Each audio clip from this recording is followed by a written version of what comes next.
maybe with Speedify. I think I'm getting like bad Speedify servers. LinkedIn broke again. I don't know what's up with LinkedIn all of a sudden. I can't do LinkedIn. And that was like one of my favorite ones to do because people would actually like tune in over there. I don't know what's wrong, man. It just says an error occurred. Try some other time. Jerk.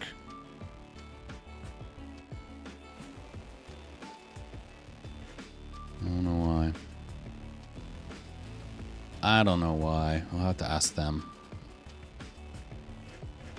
I know they have a lot of problems at Restream with LinkedIn. So, all right. I think it's working on Twitch. I think it's working on the other platforms. Let's see if I can turn on Stream Place again.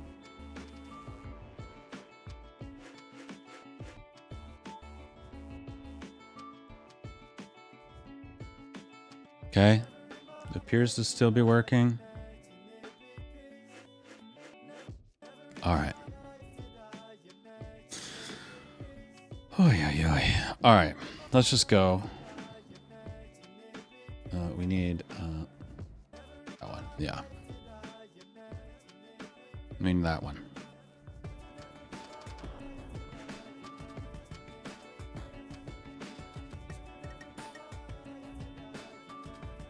All right.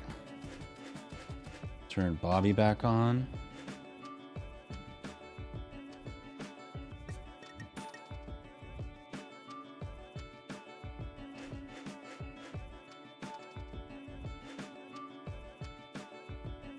Okay, that looks good. That looks good. Why is this on search? Don't do that. I don't want search. No! You. No, I don't want that. I don't want the sidebar. Why is it over here? No. You. You. Oh. Alright, well, I know what's in my thorn today. We gotta do Rose Thorn Bud. I wanted to show you guys the stuff I worked on yesterday. Or whoever, I don't know. I don't know if anyone's watching. But I'm excited about it, so I wanted to show it off. And then getting ready to do the first install. And we gotta be ready to like use cameras. So I gotta figure that out. So I got a few to-do things, and I've got a longer list that I'll go through. But there's a lot to do. So let's do Rose Thorn Bud.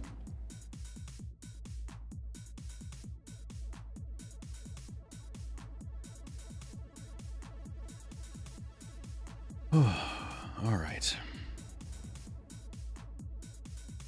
All right, so Thorn. Streaming problems. Super frustrating having all these streaming problems. Yeah. Unstable connection now, huh? Looks okay. Okay. Yeah. It's always something. What else is going on? Well, I'm getting my first camera today, so I scoped out cameras. So let me. I don't want to write that. Camera arriving. So I'm getting. It's actually kind of a beefy guy. I kind of want. Let me pull it up real quick.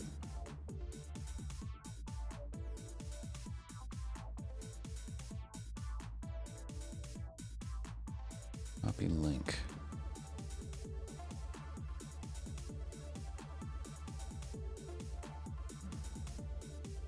So I'm getting this guy. And one of the reasons why I chose this one is it has 20x optical zoom. And I'm going to have to mount this like on a scoreboard. So I'm a little worried about this mount, but we'll have to figure that out. It's got pan tilt zoom, does RTSP, it does 4K video. So I think it's going to be a good fit. I hope so. I hope so. So this arrives today. We'll see how this goes. I think I need 5 or 6 of these. And I'll show you in a minute why I think that. So that's that. That's that. So I'm excited to play with that thing. It'll be here later tonight. So I'll probably play with it tomorrow. What else is good? Oh, I did a lot of Blender stuff yesterday. I was working a lot on Blender to making this digital twin, and that was kind of fun. I'm getting more hang of Blender.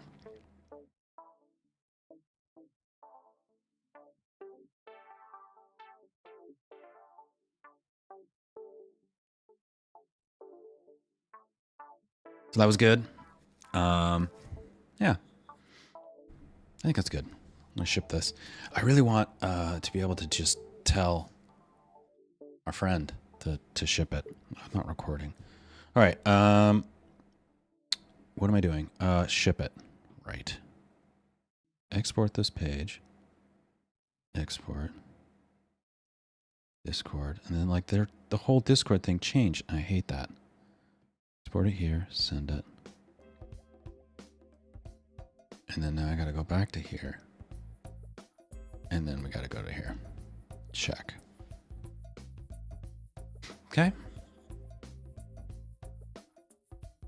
All right, so let's take a look at this digital twin thing I worked on yesterday. I didn't want to do it on stream because I don't actually like trying to learn things on stream because it's a lot of like getting frustrated. Like you have to get frustrated to learn new stuff. And I don't know, I just thought it would be easier for me to focus on it on my own. So I just stuck with it on my own. I planned to kind of like start in the morning because I've been trying to move my streams later. And start in the morning, get some work done, and then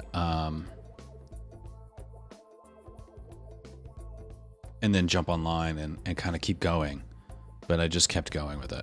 So here's the digital twin I've built so far. And I'll probably do some more work with this. This isn't like all that much, you know?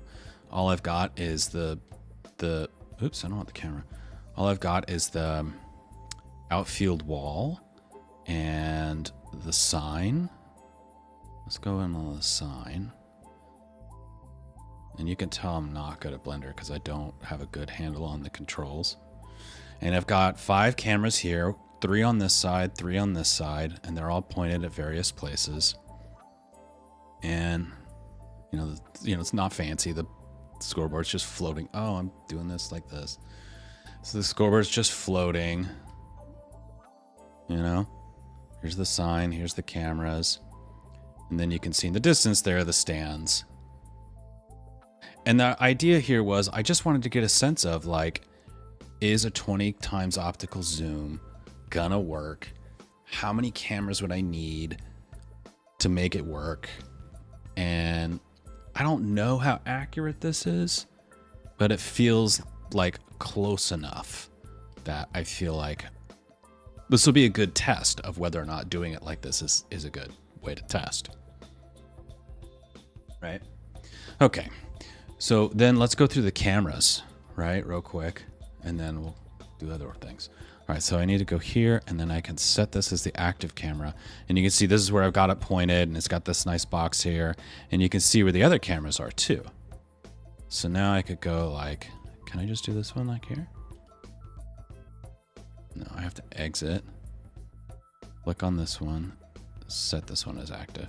So there's that camera. Exit this, click on this one, set as active. That's that camera. And there's like more seats down here. I didn't bother modeling these. But I feel like it'll get a good capture of those as well.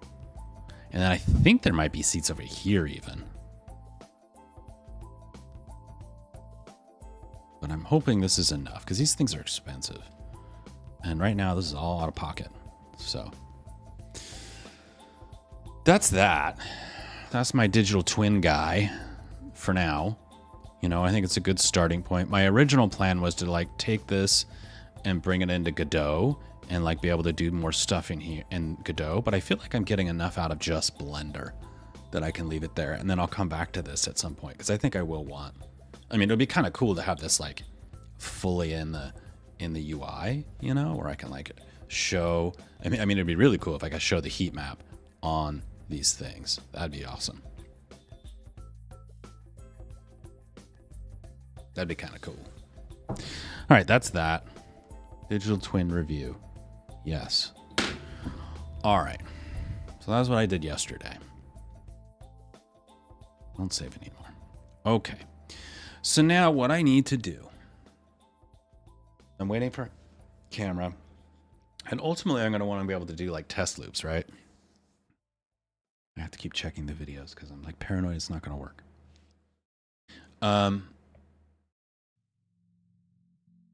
Not this song. But I need test loops, right? So, you know, I'm going to want to be able to like run tests on recorded data. So what I want to be able to do is have a like, here's a video.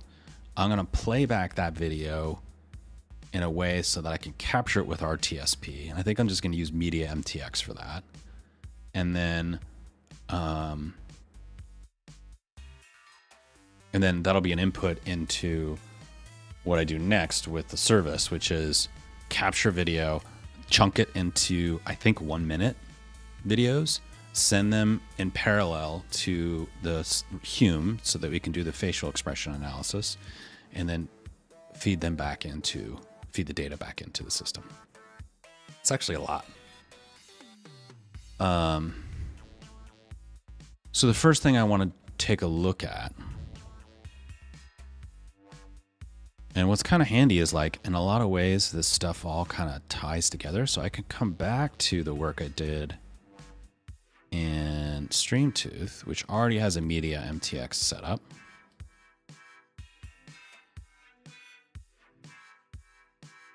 And I already have it set up for Docker and everything. So we go in this Docker file. That's Node.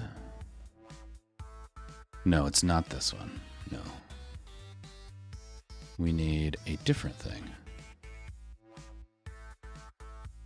We need this one, Media MTX. Duh. Yeah.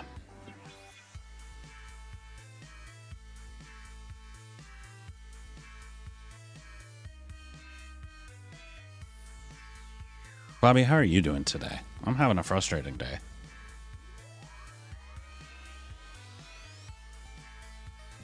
Oh, see? Bobby isn't even listening to me.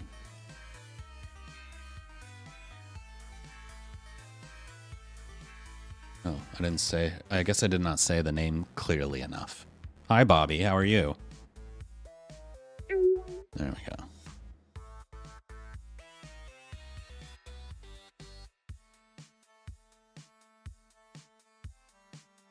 Oh, hey there. Sorry for not picking up on that sooner. I'm doing my usual thing, hanging out, watching the chaos unfold. Seems like you're having quite the fun day with all those tech puzzles, woozy face. Anything I can help with, or just here to lend a sarcastic ear?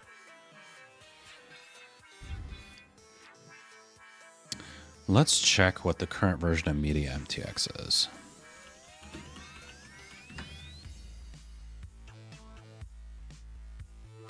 I wish there was like a way to do like releases current, releases latest.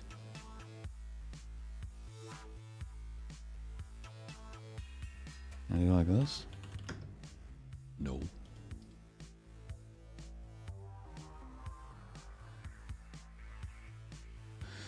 One 11.3. What are we on here? 1.9.3.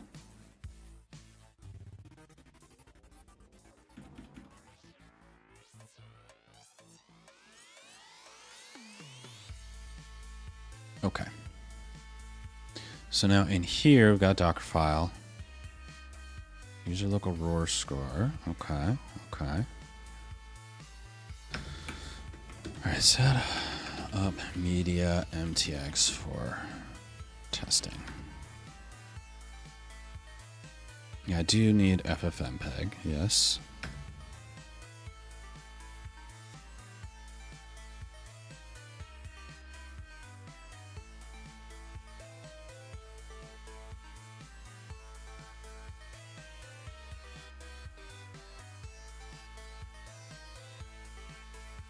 Move the default config to a name that won't be confusing.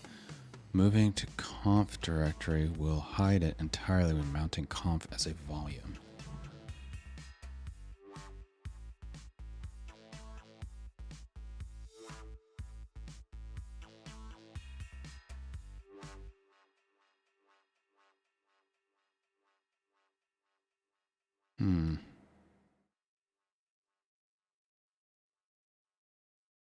What is in? Okay, so hang on. I gotta remember how this all worked. All right.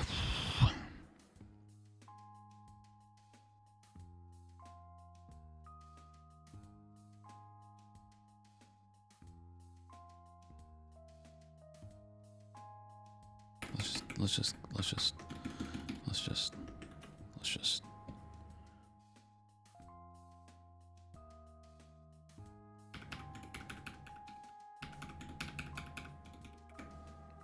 Okay.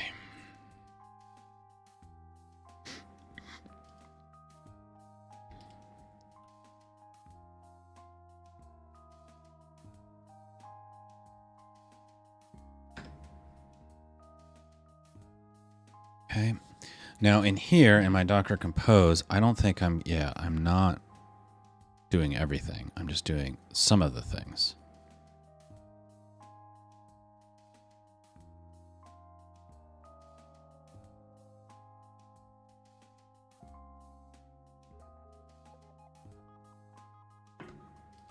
Okay.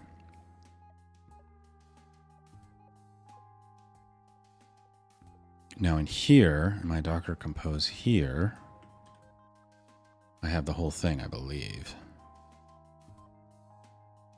User local RoarScore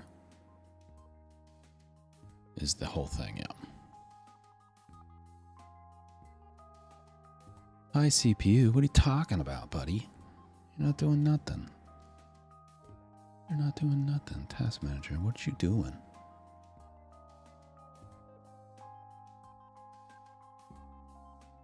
$44. That's high CPU. Hush. Okay.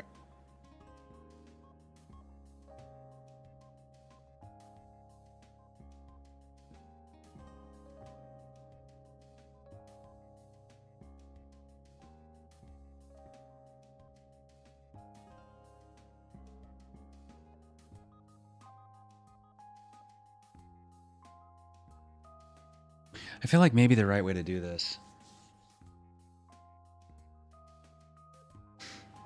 like there's definitely a part of me that wants to just put this all in the same Docker container because that makes it easy.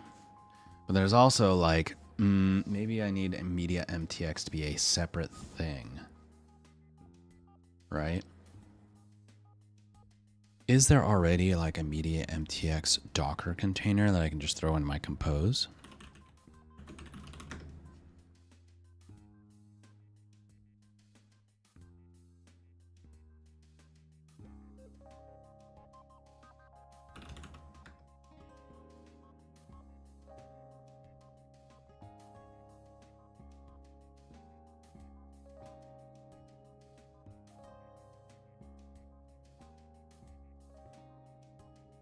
Okay.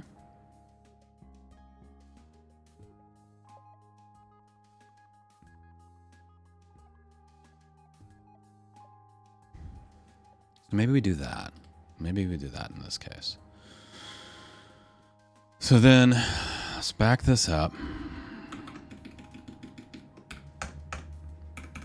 We're still going to need FFmpeg here.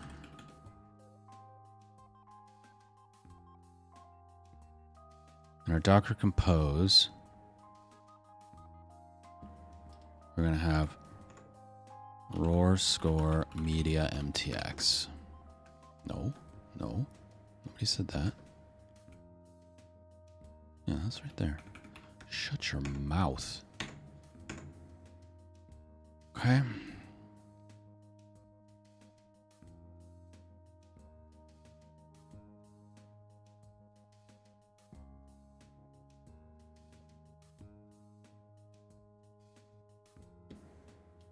So we don't need this directory.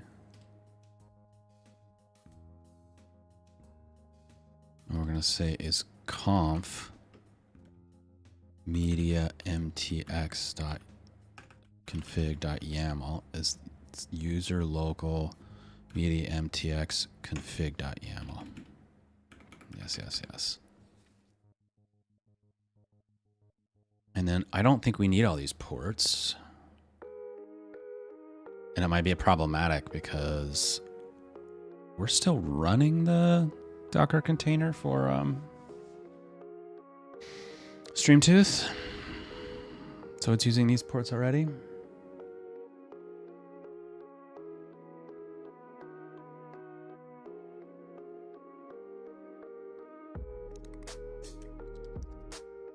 Let's leave them there for now. I think I'm just going to need 8554, which is the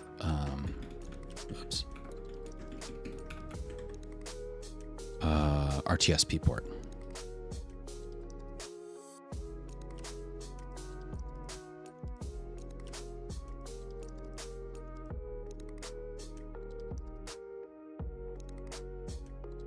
And then where is that thing going to get its videos from?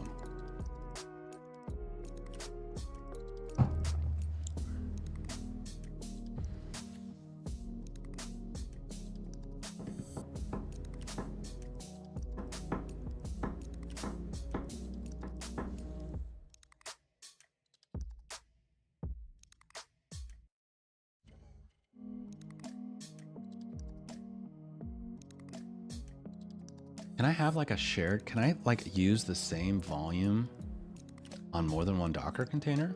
Does that work?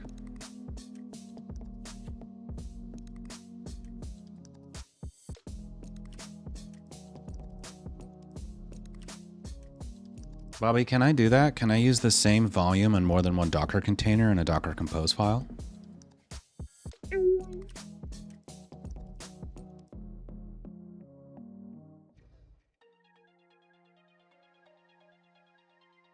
Oh, hey.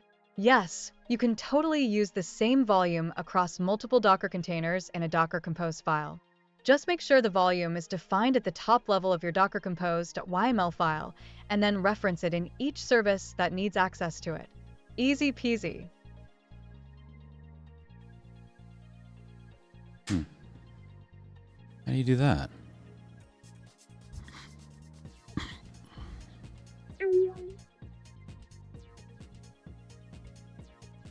Just scroll up to the top of your Docker Compose.yml file and declare the volume under a volumes block.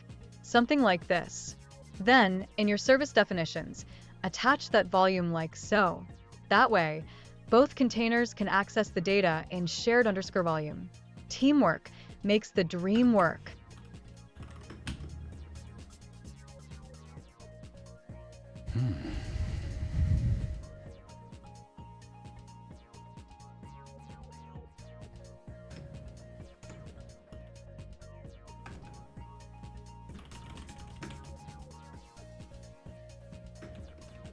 What does that mean? All right, I want to look this up. I want to understand what this means. All right, Docker Compose volumes.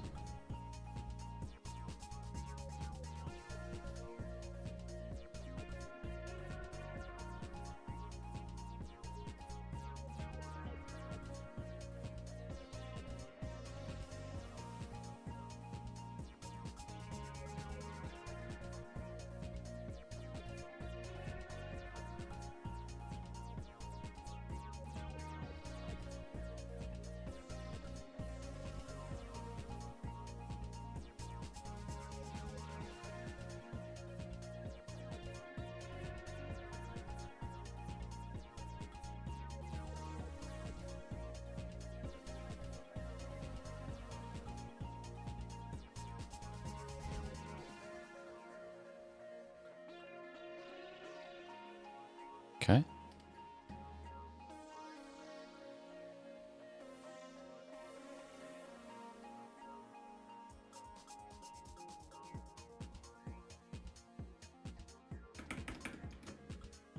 Do I need to put anything under here? No, just you go away.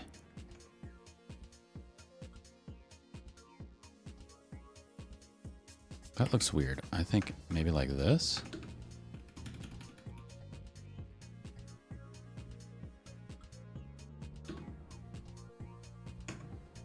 Okay.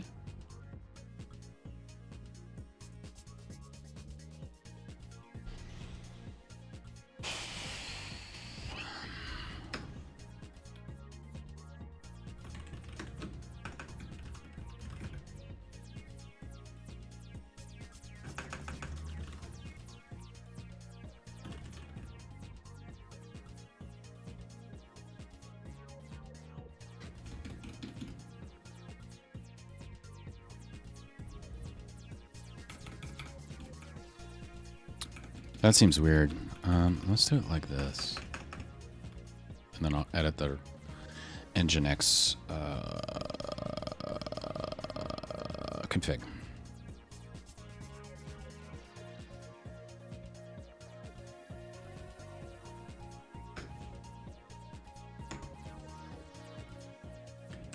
Okay. All right, so now what I'm going to do, I'm going to go to Magic Missile.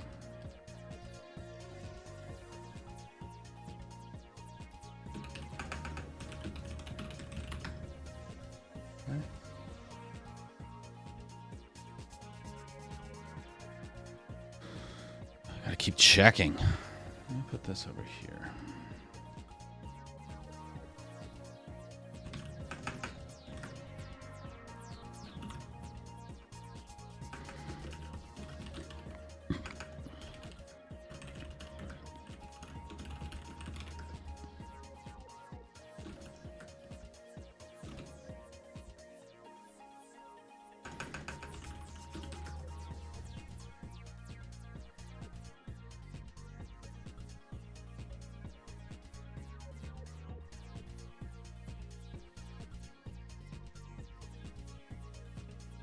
Okay, let's just leave it down for now.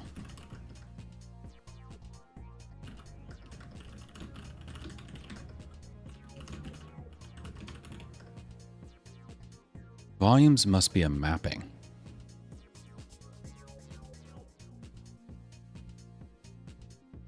Oh.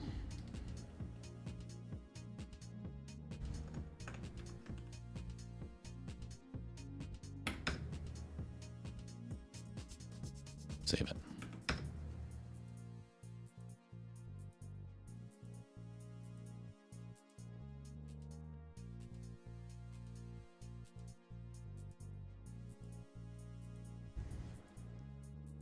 And can I have this volume like be like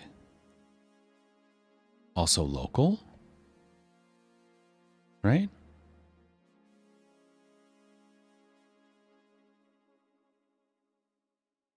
Volumes.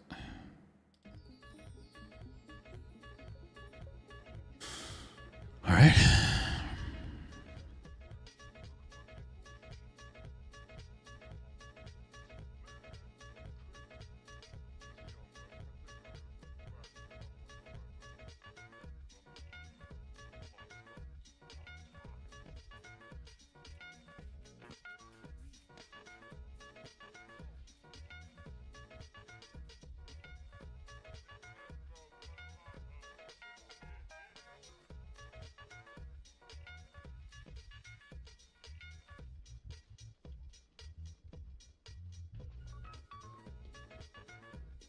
Volumes are persistent data stores implemented by the container engine.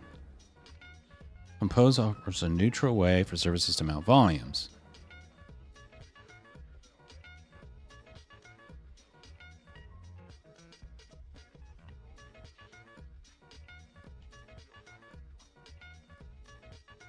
What if I do it like this, though?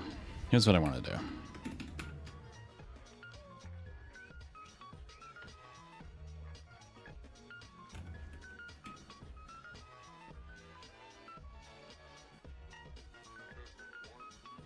Well, that's already there.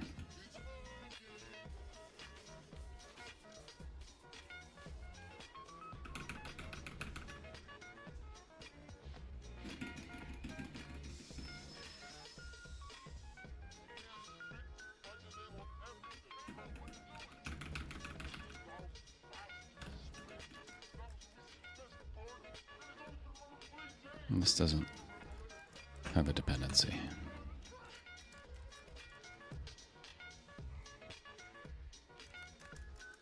All right.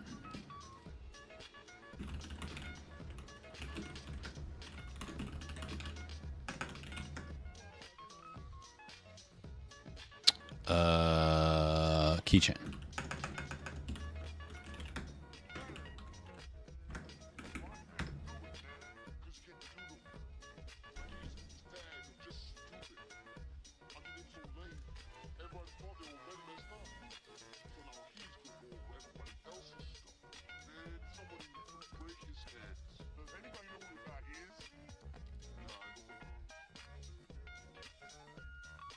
Kind of need the web server for this, for Copilot, to like remember what I did. Set that peg. Oh. All right. Bro.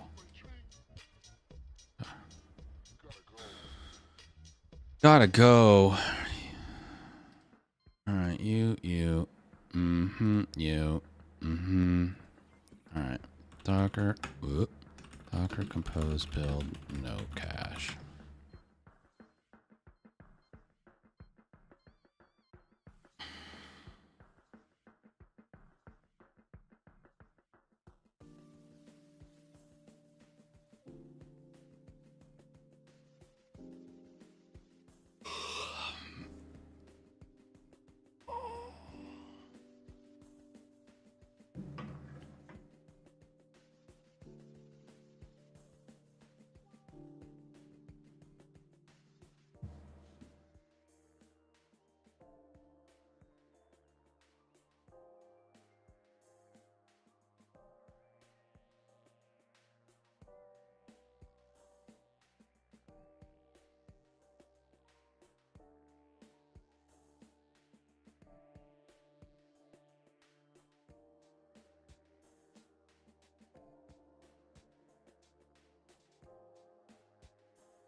Hey, Bobby, I'm bored.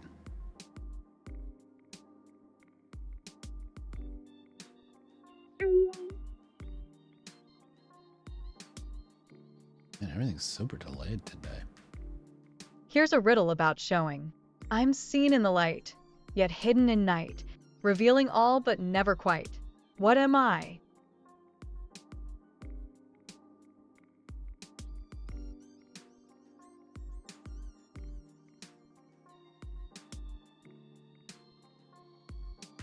Bobby, is it a shadow?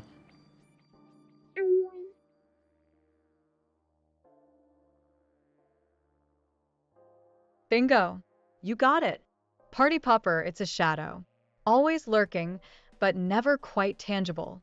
At least you're on top of riddles, even if tech is being a pain today. Yeah. You know, I honestly think a lot of my issues are stemming from using Speedify, which is unfortunate. Part of the reason why. Ugh, speedy can be a bit of a misnomer sometimes, right? It's like they say they're fast, but then not so much. Maybe give them a little nudge or two. Sometimes servers just need some tough love to wake up and smell the bandwidth, faced with tears of joy.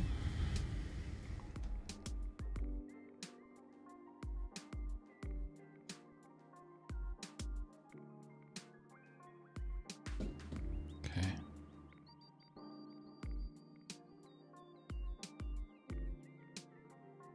Blue Environ.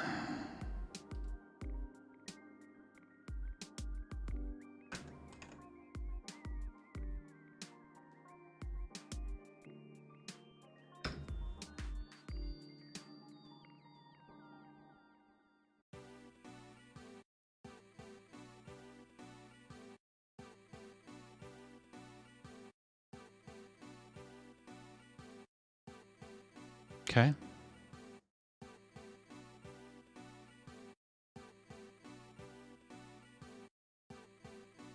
I guess I do need 8,000 and 8,001 too. Oh, well, I don't need those. I can still hit them from the other containers. They're all on the same network.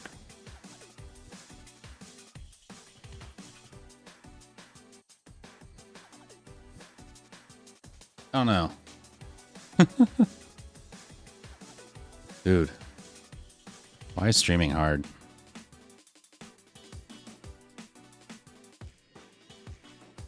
I'm offline again. Oy.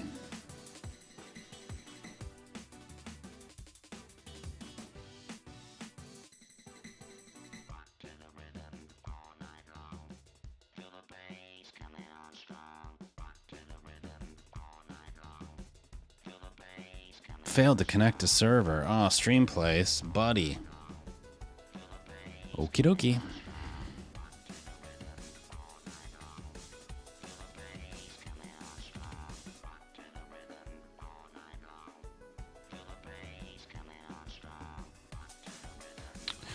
All right, where was I? I keep getting distracted. I'm having a hard time.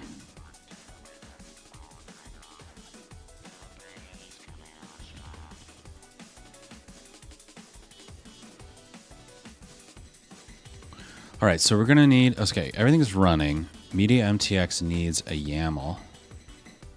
That's not in conf. Yeah, we didn't create this. So we need to... let's just crib it from... New file. Oh, I see. All right, so let's Docker compose down.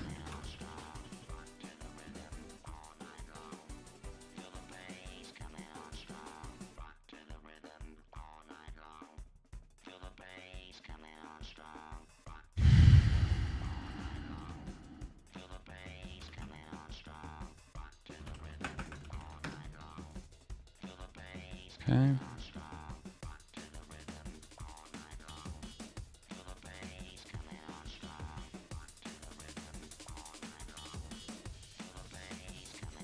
Oh, server key and server cert. I'm gonna need those too.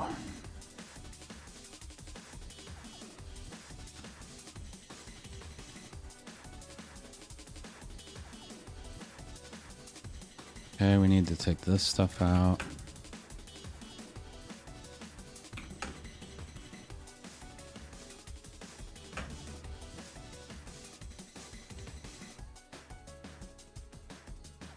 Oops.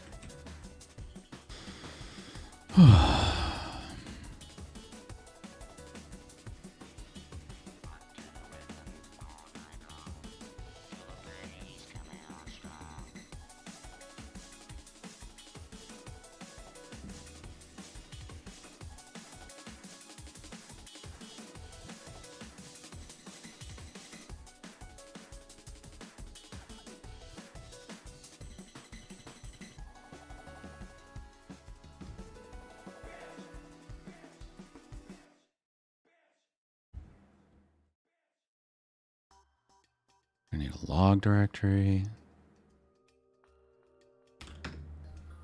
Okay. It's getting complicated, buddy.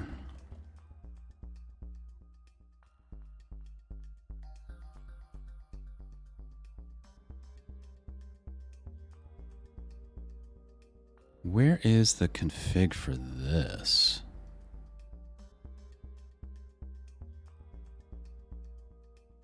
Oh. Well then, we're gonna need to get that too.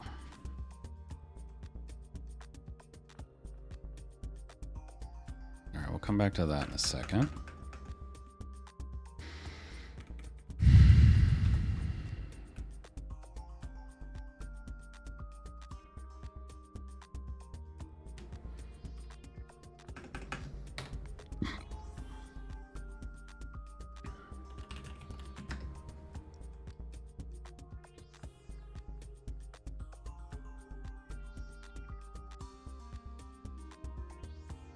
Probably shouldn't be having that on stream. That's okay.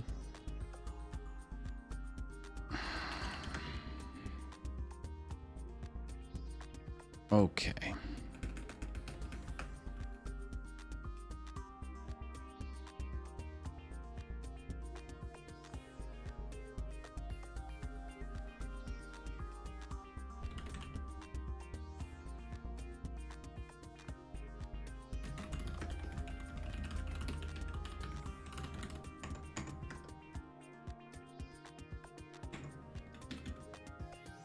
Okay.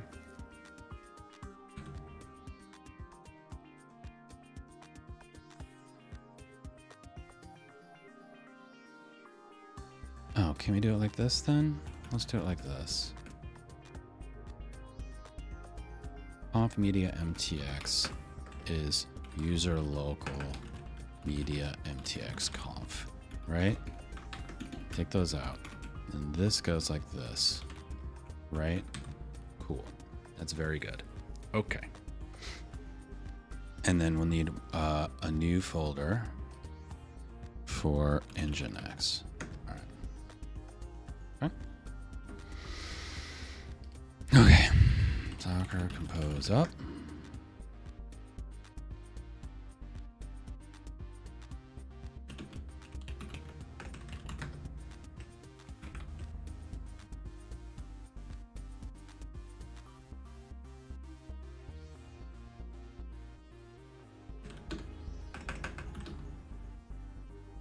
There we go. Back online on Streamplace. All right.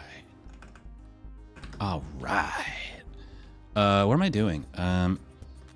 CD source, CD RoarScore, CD POC. Actually, this needs to move out of POC land. This is becoming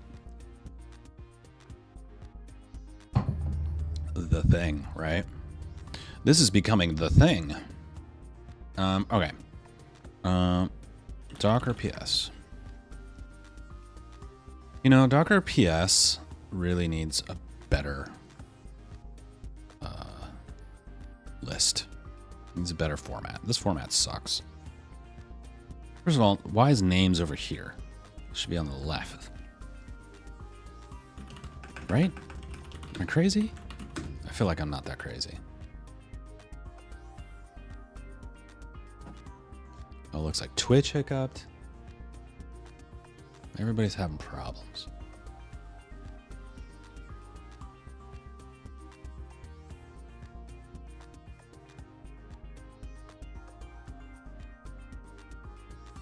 Everybody's having problems. Why am I pulling so much data? Oh, because I actually am pulling a lot. Okay. Docker. RoarScore. Media MTX bash. File's not found in bath. sh. I hate when people make Docker containers you can't just like shell into. Right? That's like so annoying.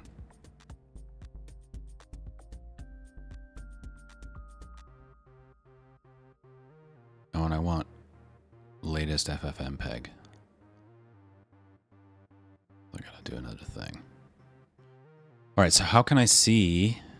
I mean, I guess I could build my own again. I don't want to do that. The whole point was me to not build stuff. Right? Am I right? Am I crazy? All right, so what is your... Where's your Docker file?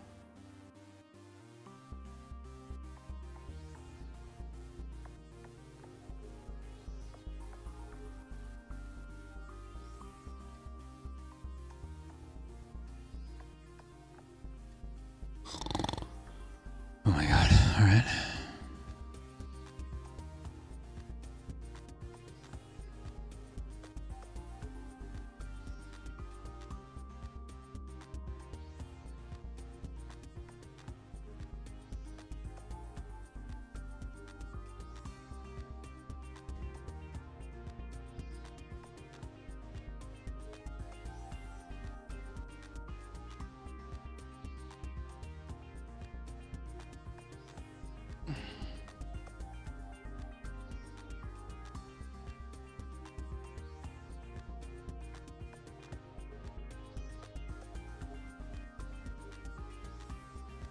now I'm back to where I started, right? Because if I can't just go into this Docker container and understand what's going on inside that Docker container, then I have to build my own.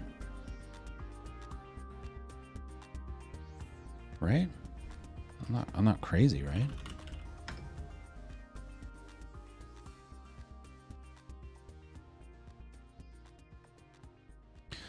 Blue Environ Media MTX.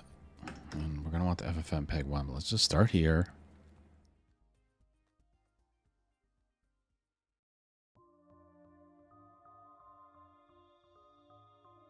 And it's just a freaking thing.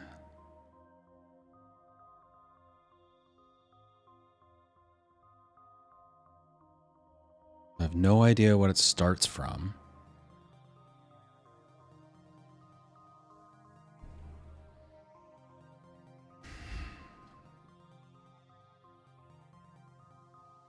All right, let's just try bin.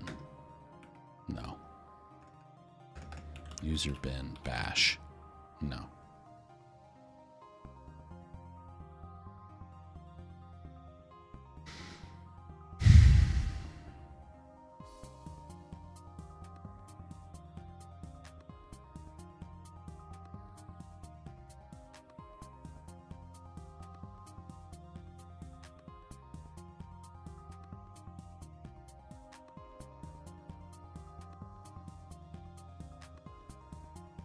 Unbelievably frustrating, to be honest.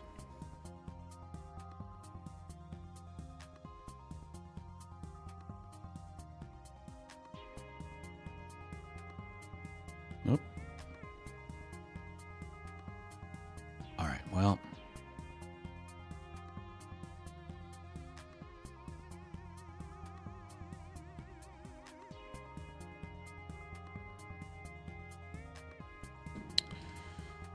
Fuckity fuck, dude. All right. Stop.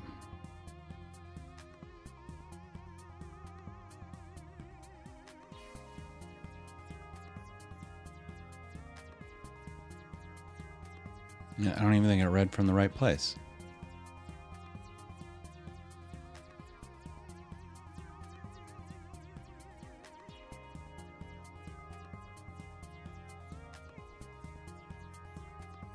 Okay.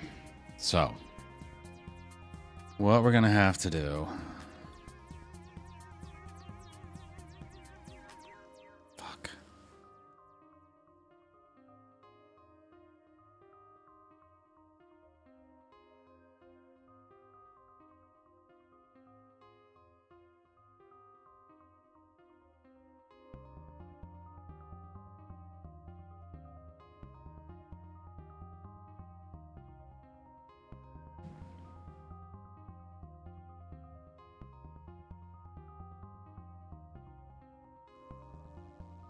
Well, let's not give up on this quite yet. I'm pretty close to being frustrated, but let's not 100% give up. Okay? All right. Docker image. Available images. Network host is mandatory for RTSP to work since Docker can change the source port of UDP packets for routing reasons, and this doesn't allow the server to identify the senders of the packet. If the network host cannot be used, for instance, it is not compatible with Windows or Kubernetes, you can disable the RTSP UDP transport protocol, add the server IP to and expose ports manually.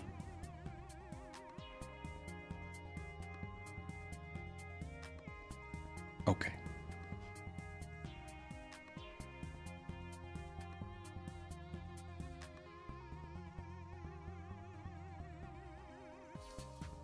All right. So here's what we're going to do, because I don't want to deal with all that. And I think it's going to be more trouble than it's worth. So what we're going to do is go back to the way we were thinking about doing it originally, which is just build it in the Docker container. I know that that's not how you're supposed to use Docker, but I don't care. I don't care.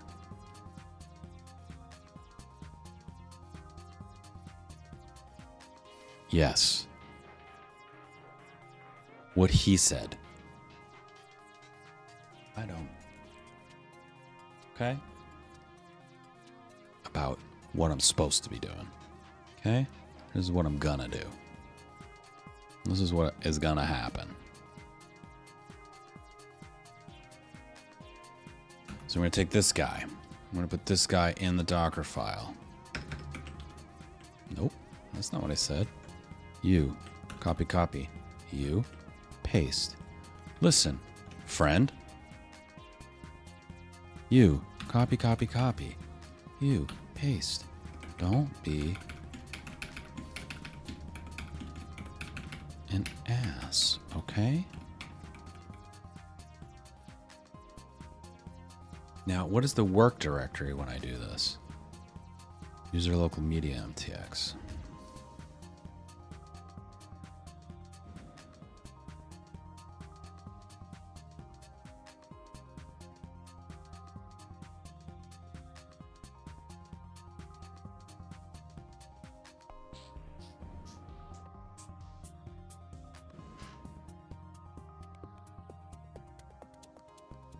So what do I want? Like,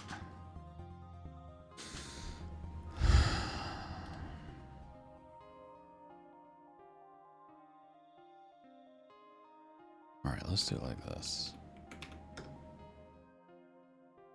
Run make directory -p user local media MTX.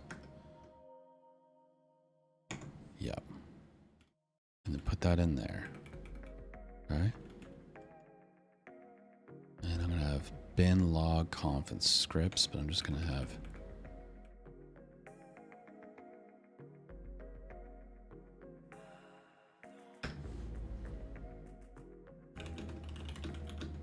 no, not -p.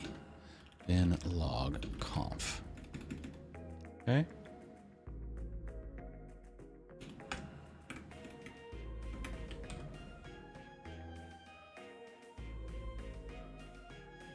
Okay, this will work.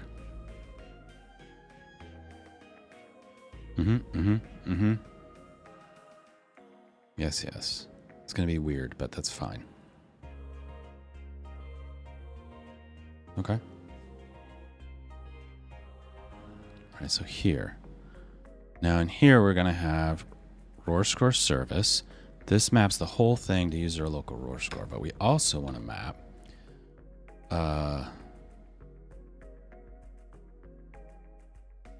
conf media MTX to user local media MTX conf. Okay.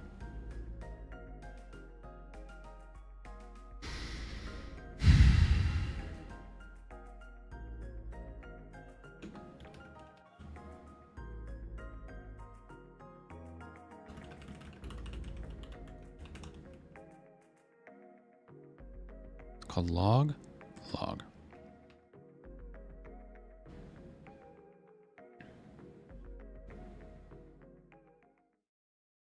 Here's a joke about sexy. Why don't scientists trust atoms when it comes to being sexy? Because they make up everything.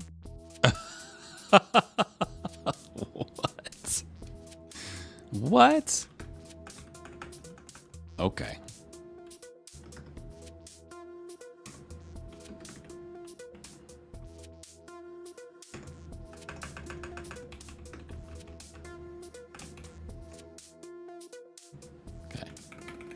Do that.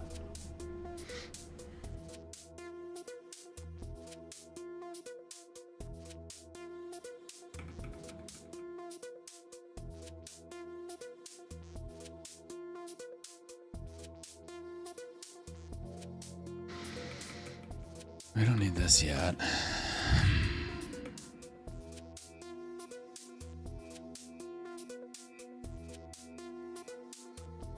By the way, is RoarScore.ai on?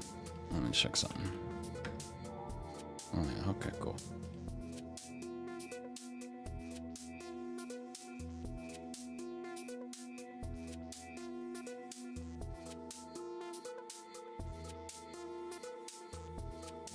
All right. My head is getting confused.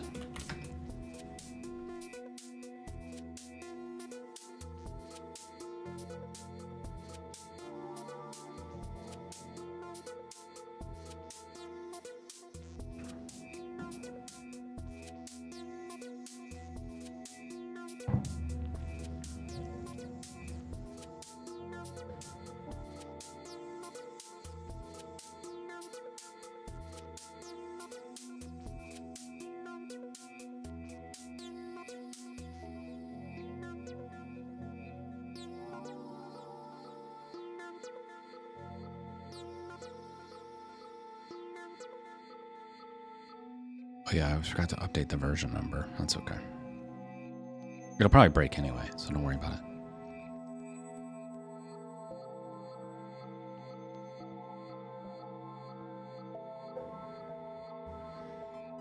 Dogs are going crazy.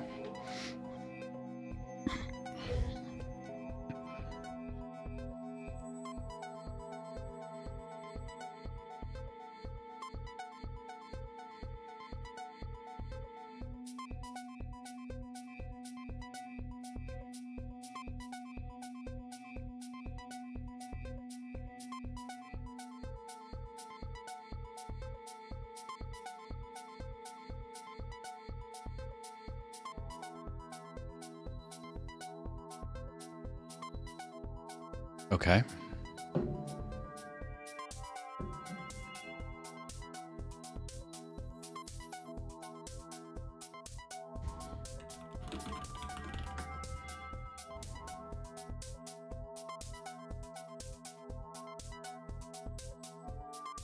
Okay, it's up.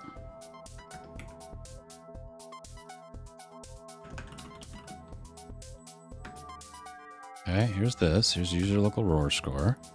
It's got log. It's got conf. It's got data. Okay, I'm going to say touch test. I'm going to go media MTX. Okay, that's all there. That's empty, right? Bin. Okay, that's good. We didn't map data. That's okay though, actually. I can just pull it from user local media MTX or user local. I could even just symlink it, right?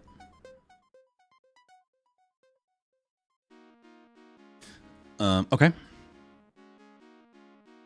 Now it's not running, so that's something else we gotta fix. We gotta have it set up to be running in the background.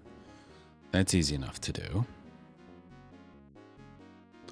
And then what we need to do is set it up so that I can pull. So, and in fact, I should have actually spent some more time checking this, that this is even what I want to do. But what I want is if I hit the RTSP, so let's go to the config. That's here.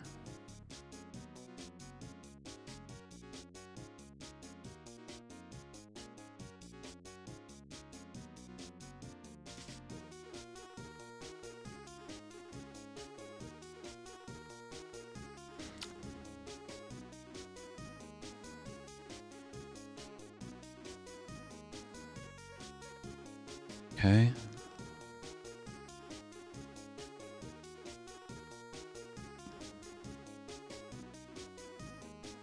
Playback server. Enable downloading recordings from the playback server. Playback address. RTSP. Okay.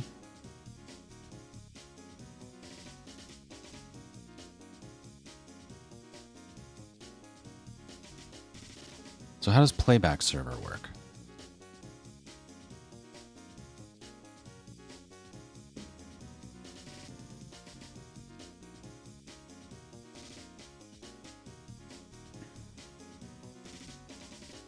Read from the server. Playback recorded streams. Okay. Playback. Localhost. Serverless. What I was hoping to do is get back. I want to be able to hit the RTSP like it's a camera. Forward streams to other servers.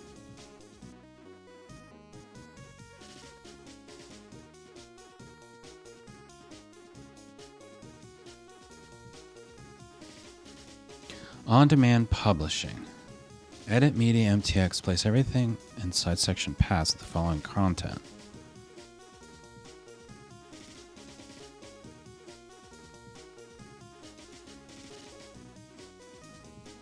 The command inserted or run on demand will start only when a client requests the path on demand. Therefore, the file will start streaming only when requested. ffmpeg-re streamloop-1i file.ts copy RTSP and RTSP that.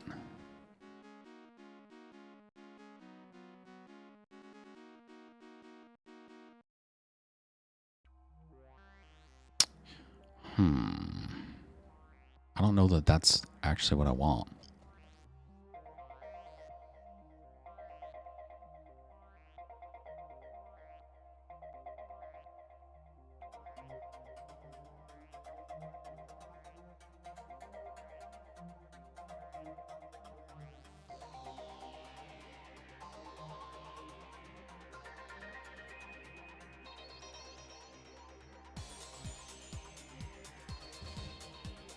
Command will be inserted into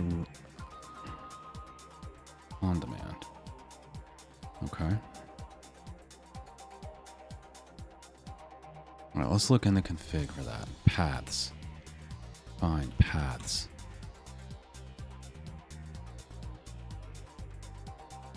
Okay, paths, my camera. Source, RTSP, my camera. All others. Okay.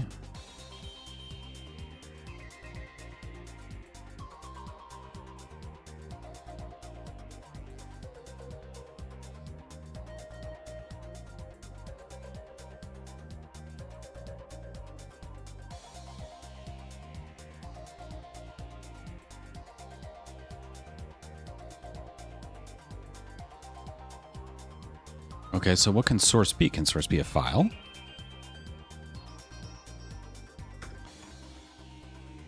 All right, yeah, test. Source, file,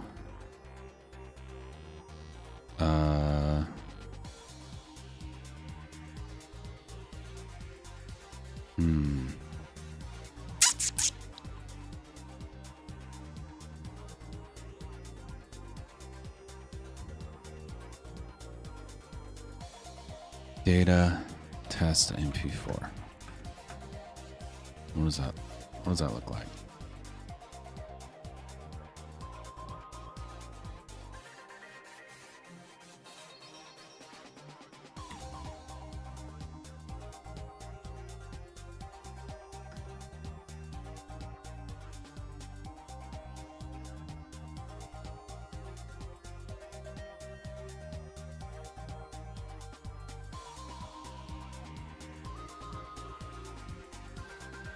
All right, well.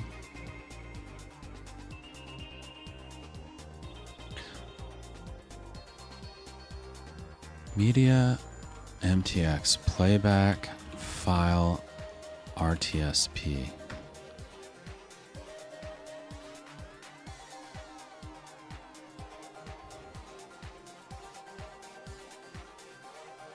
How do I set up a fallback from an MP4 file for multiple RTSP?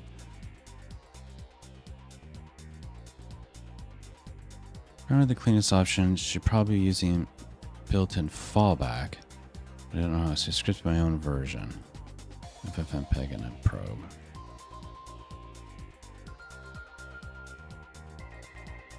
Good lord.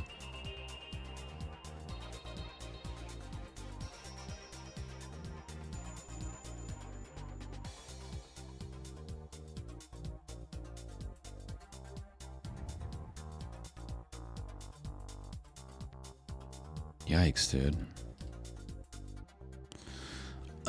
This might not be the right way to do it, is it?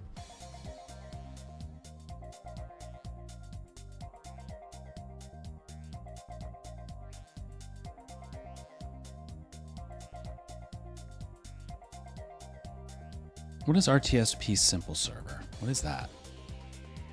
RTSP simple server.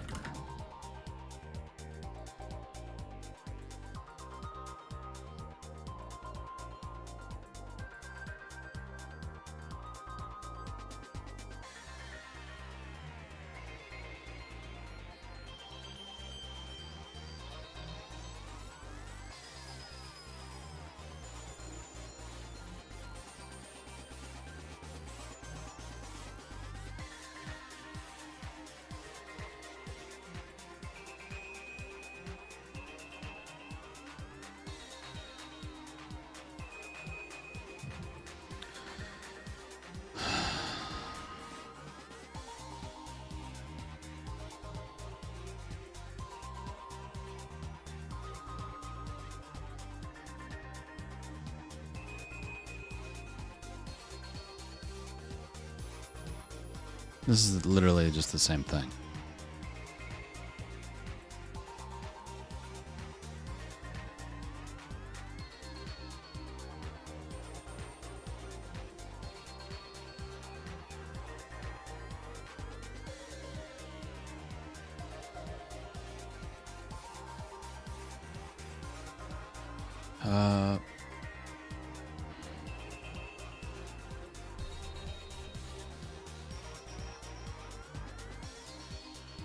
RTSP, play MP4 on demand.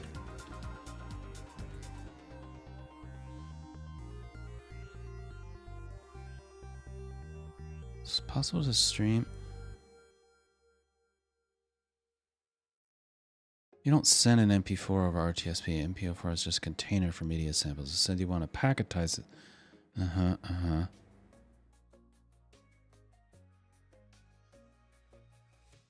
Oh, I don't want.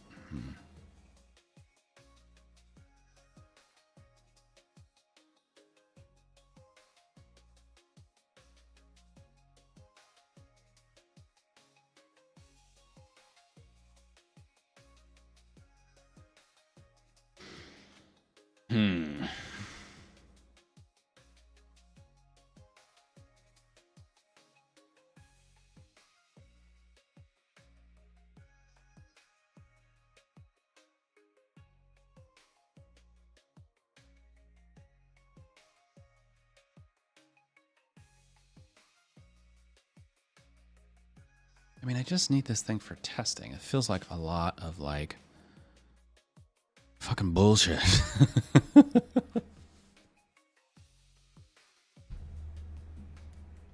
To just like send a file, dude.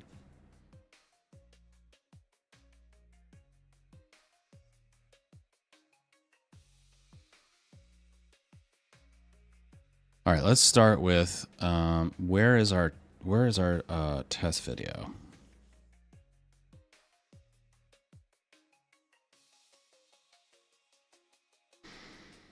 Here's a fact about sake. It's actually brewed like beer, not distilled like whiskey. Sake is made from fermented rice, which involves converting starches into sugar before fermentation. Awesome.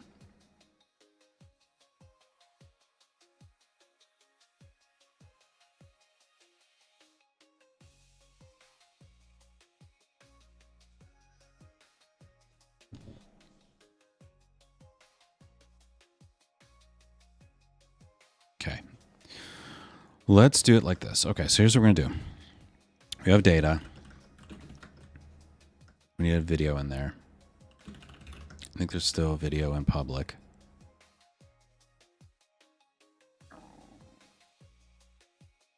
There's sample.move.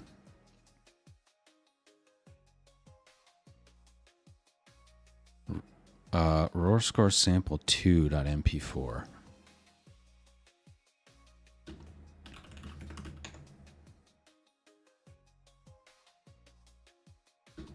Data test.mp4.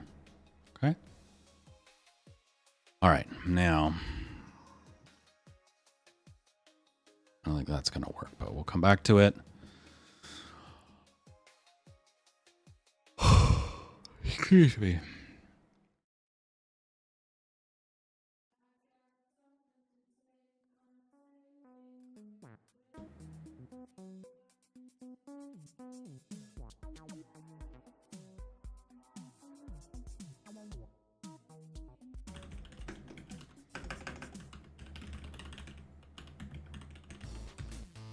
Okay.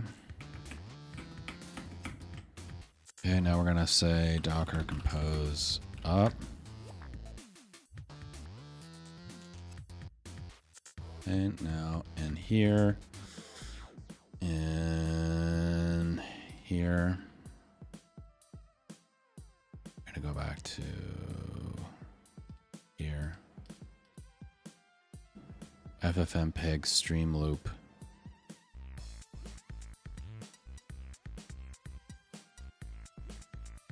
Paths on demand, run on demand, run on demand, restart.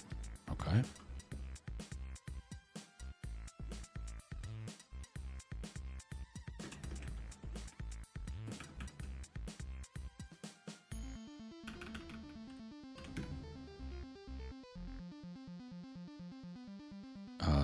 Test MP4.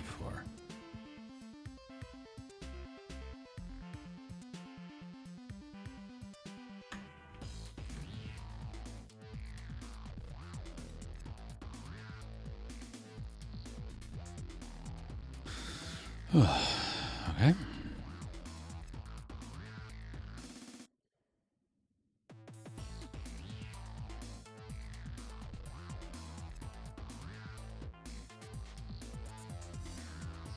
All right, let's just try it. All right, it's running. All right. Okay.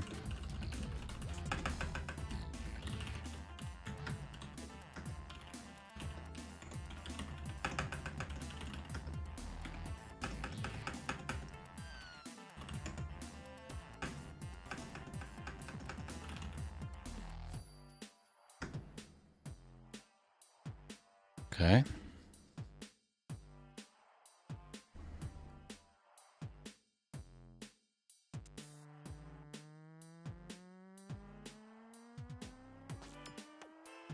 All right, so how do I check this?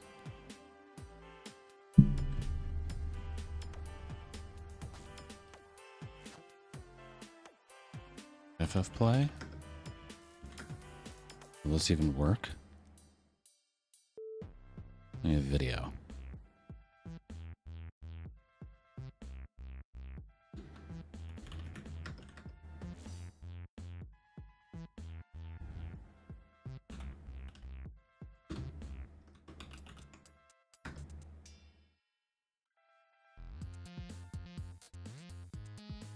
Blink, blink, blink. FF play.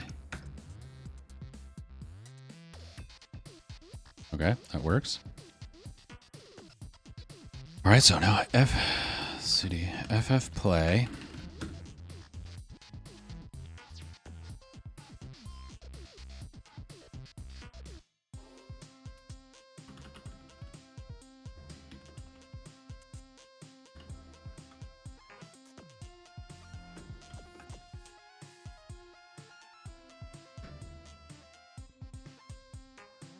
Okay.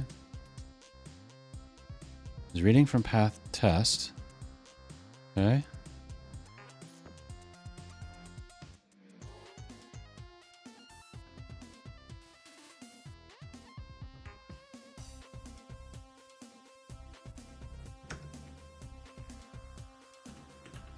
Okay. Okay. It's close.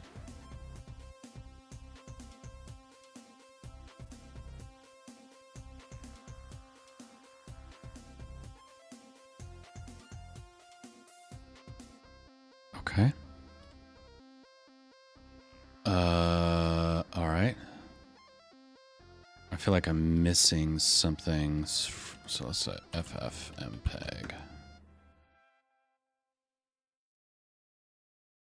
Run on init.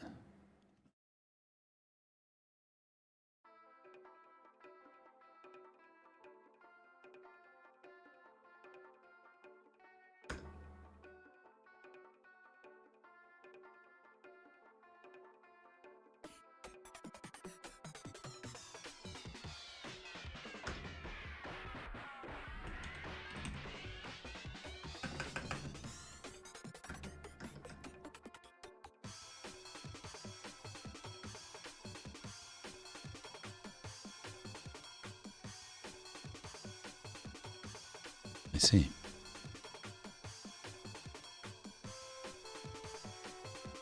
Open the stream.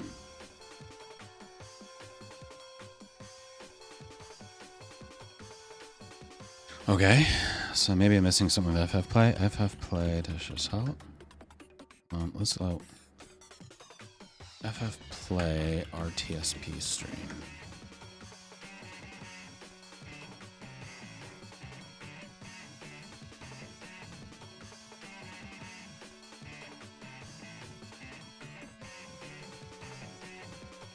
It's just the URL.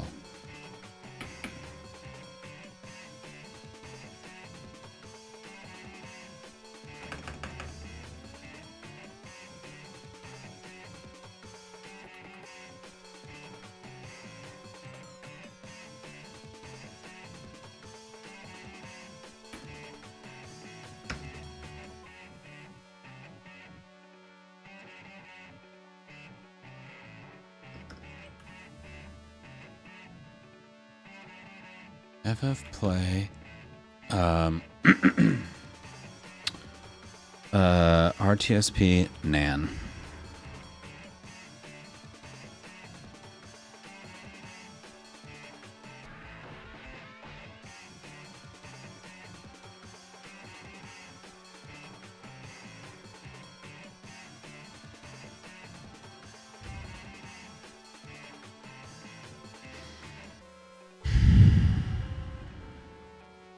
Ugh, content farming. All right, let's try that. FF play dash RTSP transport TCP RTSP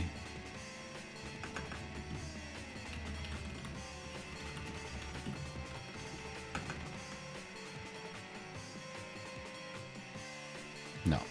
Oh, there it goes. Yay. Okay, it works.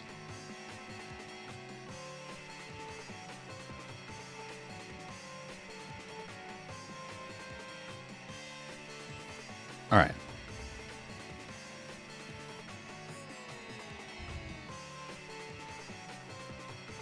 All right.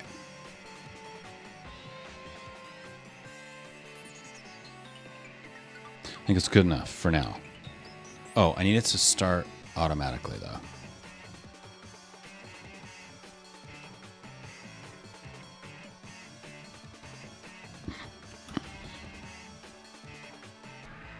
Okay.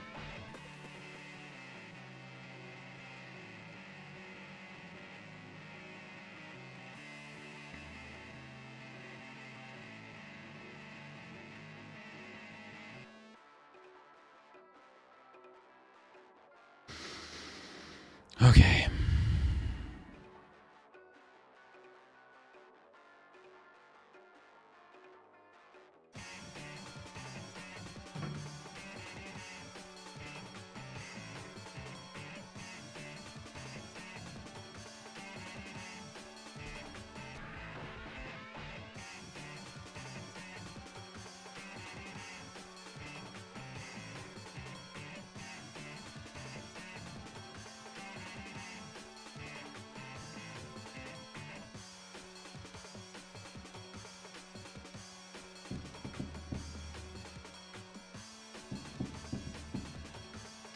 I guess I need an entry point shell.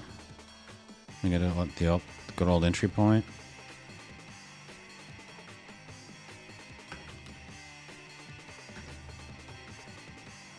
And then,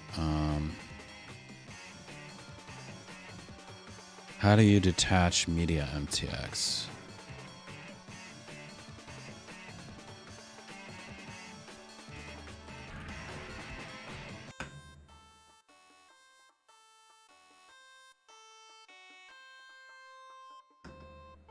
Start on boot. Where was that? Go back.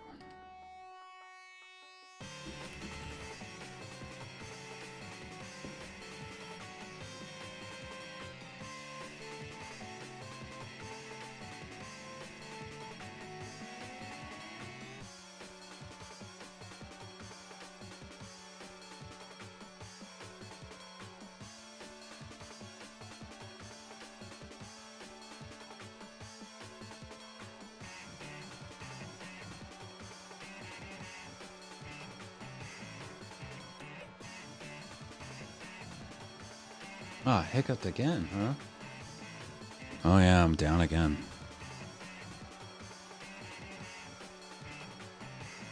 There it goes.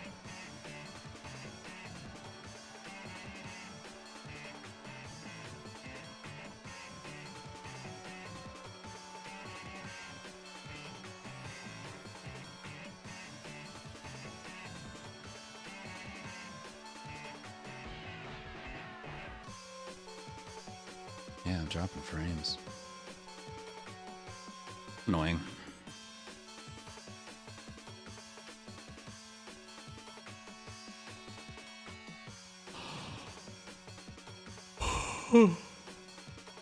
Oh, excuse me.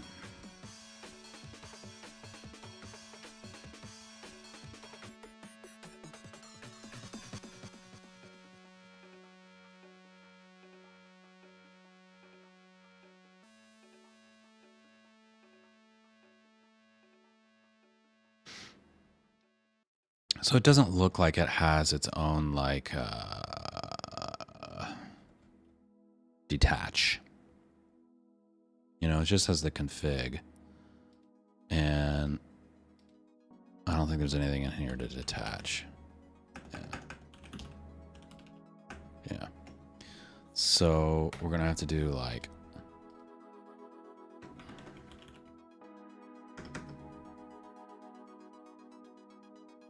something gross.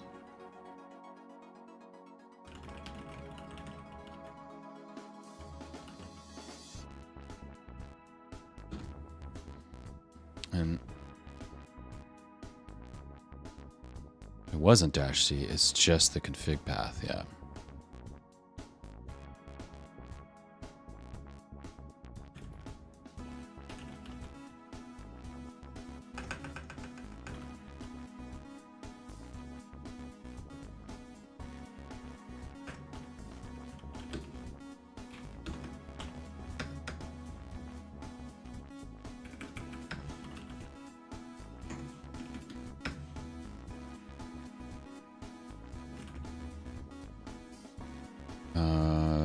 Where was it? RoarScore.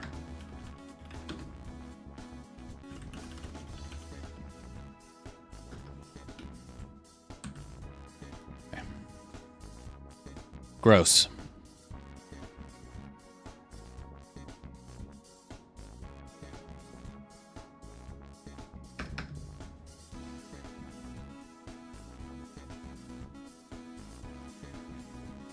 Everything saved? No.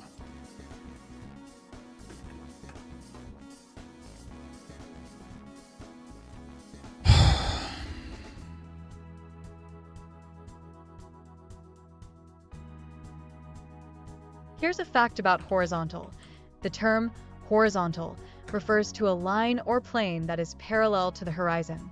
In geometry, it's often used to describe a direction perpendicular to the vertical. Imagine lying flat on your back, and you'll be in a horizontal position.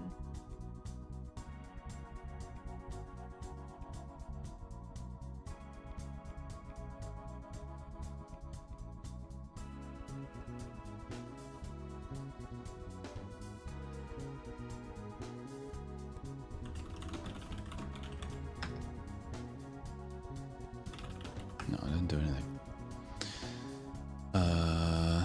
I mean, I can just do bin bash.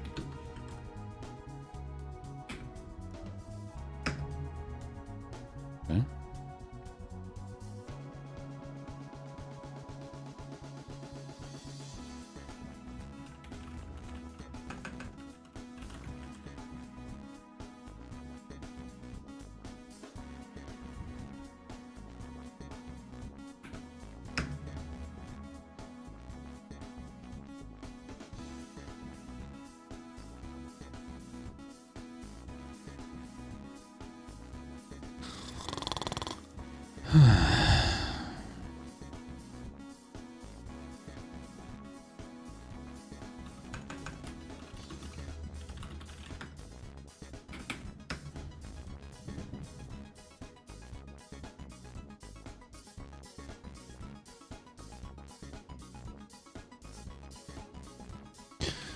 Man, I'm batting 1,000 today, guys. Oof.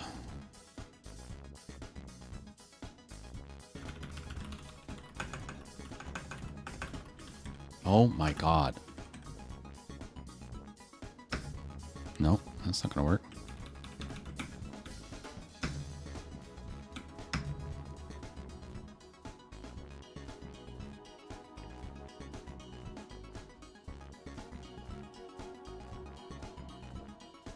All right.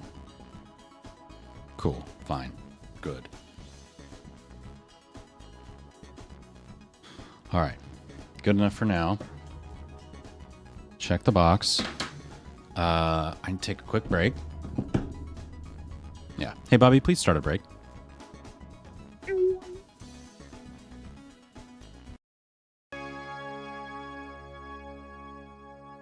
Sure thing, Pot 8.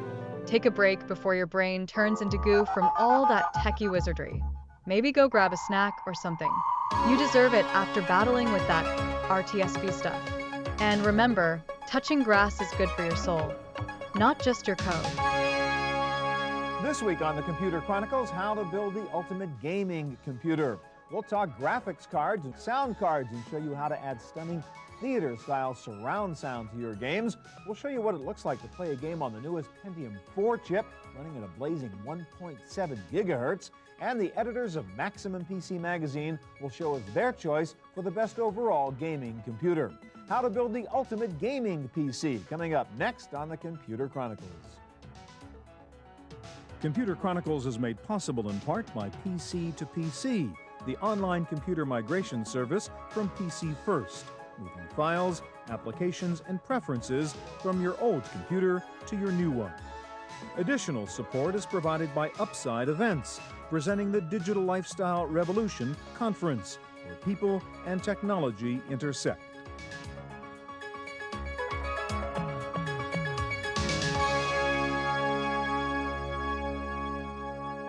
Hi, and welcome to the Computer Chronicles. I'm Stuart Chaffee. There's some very interesting marketing data on new PC purchases.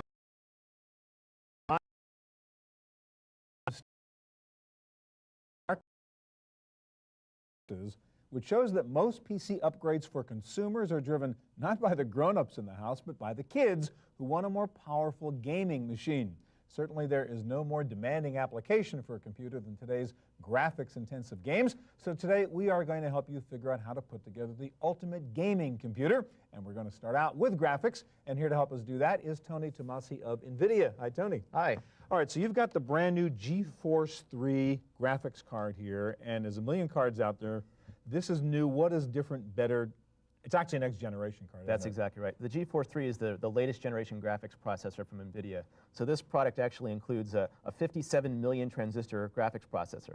To put that in perspective, that's more transistors than a Pentium 4 plus a Pentium 3 put together. Just on the graphics Just card. on the graphics processor, Okay. as well as 64 megabytes of 230 megahertz DDR memory. But what's key about this is it's programmable, That's exactly right. For the first time, the graphics processor is as programmable as the CPU. We have an instruction set. Just like the Intel processors have an instruction set that you can program Microsoft Word or Windows with, we now have an instruction set that game programmers can program to create special effects on our processor. So that means a game developer is not stuck saying, oh, I can only do what the graphics card will let me do. You can make the graphics card do whatever you want it to do. That's exactly right. So for the first time, really, in real time, game developers can create essentially special effects. Yeah. So what used to be the domain just of movies and special effects there, which are render farms and it would take hours per frame, we render those same special effects in real time at 60 frames per second. This is all about what's on the screen. So let's get to the computer here, and I want you to show me a couple examples. First of all, in a game, I mean, you're concerned about the surfaces of things, the texture, the animation. Show us an example. You have a great example, I think, of a chameleon there. Right. So we came up with this idea of the chameleon to really show off the nature that because it's programmable, it can change the way it looks. And so interactively, we can actually demonstrate programmability with this chameleon here. So it's completely real time. I can look at it from any camera angle, any way that I'd want. It's actually being driven. So this is all being generated and driven right now in real time. That's exactly right. All this it's code responding to your direction. is running on the graphics processor in real time. Okay. So you've wireframed it, for example? The first thing, of course, is that the chameleon is built from geometry or wireframe. The animation of this chameleon, how he moves and walks and the skin bends over him, is done with a program. We call that a vertex shader. That's a piece of code that runs on our graphics processor that drives the way he animates. In addition to that, of course, we have the way that he looks. And so we have a variety of what we call pixel shaders to generate special effects that are on the surface of this creature. And so interactively, we can create essentially the Predator look, where he's actually semi-transparent. He actually refracts the ambient light around him, and yet still reflects it, or bends it into the environment. And again, to be clear, this is no cutscene here. I mean, this is you are running this. That's right. If you look at my hand and you yeah. look at the mouse as I move it around, it's completely interactive. Yeah. We can play with this as we see fit. And if you look at, well, this is actually our Invisible Man shader to kind of give you an idea what the skeletal system and the vein system look like. We'll go ahead and let the chameleon continue walking here. We'll talk about some of the shaders. So as we get close, we'll go ahead and zoom in on the surface of this guy. And if you look, just say on the joints of his arm there, the bumps are correct. The way the specular highlights move across the bumps as he animates are all completely correct. All right. Now, I want you to go to the next demonstration. Another thing in a game is the landscape, the background, the environment. They're often sort of clunky and dull, and they don't really get you into the game emotionally.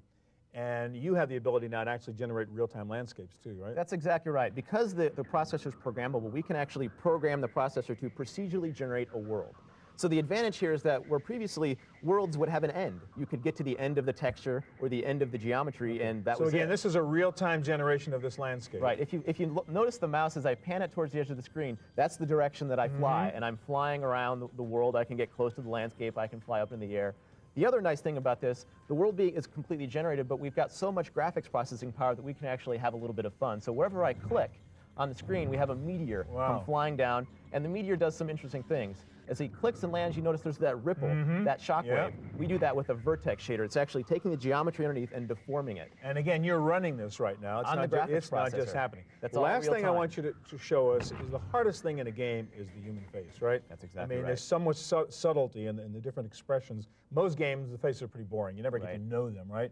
You have a demonstration here, which is just incredible in what you can do with this card. Yes, we wanted to create, to solve the problem, or at least attack the problem of creating some emotional conveyance in a character. Today's game characters are kind of blockheads. They have you know, flat faces, maybe moving textures, and typically plastic hair. So what or do we no have hair. here? Zoltar. So we've got Zoltar, which is actually kind of modeled after the Zoltar character from Tom Hanks' movie Biggs. He's a fortune teller, and it's a completely interactive face. I can view him in wireframe, or not. Yeah, but go back. Let's see the motion around his. When he talks, I mean, you can see the skin stretch. We'll move into his face a little bit here. Mouth, Get nice and close, and we'll go ahead and fire up an animation here. And you notice that what we can do is program the graphics processor to deform his actual skin. We've modeled the skeletal structure and the muscular structure of his face as programs. We download those to our graphics processor, and we can animate him and move him around entirely in real time. Hey, Bobby, please bring us back. For the first time in real time, you can get human characters. This is something that even the movie industry has really just started trying to tackle, and now we're running it in real time on a graphics processor. Okay, so it's NVIDIA's GeForce 3, and it'll cost me how much? About $399. All right, thanks a lot. Great, thanks a lot, Stuart. All right, well, once you have a killer graphics card in your computer, Oh the my next most God, everything's important element dying. for a great gaming machine is sound. There are many sound cards and systems out there to choose from. Here to tell us about one high-end option is Scott Nicknisa Phillips. How you doing, Scott? Great. Okay, now we have to explain. It's pretty hard to demonstrate this on television because most people are listening to some little monaural clunky speaker on a TV set probably. So they're going to have to trust us a little bit. I died too. So let's talk about what's the big deal about your new sound card, which is Hey, Bobby, please bring us back. Edge. Okay. Yes. What'd you do? It's a new generation card too. Why? Yes. Well, basically what we set out to do is when you're in, you know how great it is if you're sitting in a movie theater with really nice Dolby Digital or DTS sound system, and you're surrounded by sound, so you just really, really get immersed in it. Do it myself.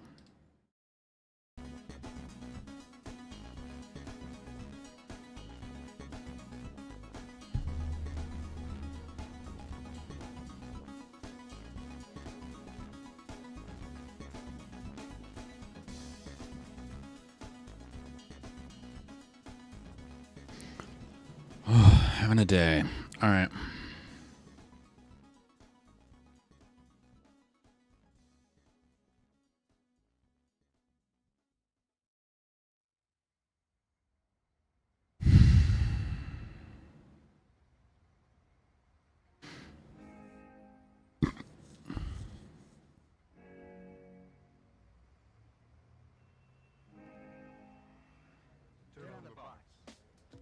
So the way this guy works,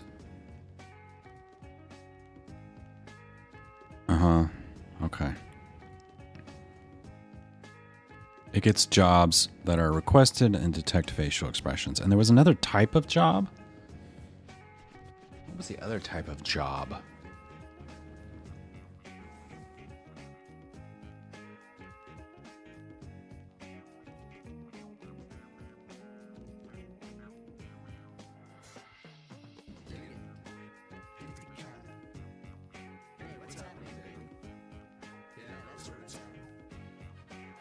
Let's take a look.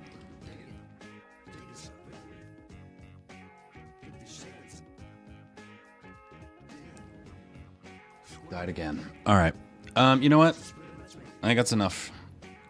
So I don't know what I'm going to do. I can't keep my streams stable. So I think what we're going to have to do is shut down some endpoints and shut down, I guess I can't use Speedify. So, yeah. So I'm going to sign off.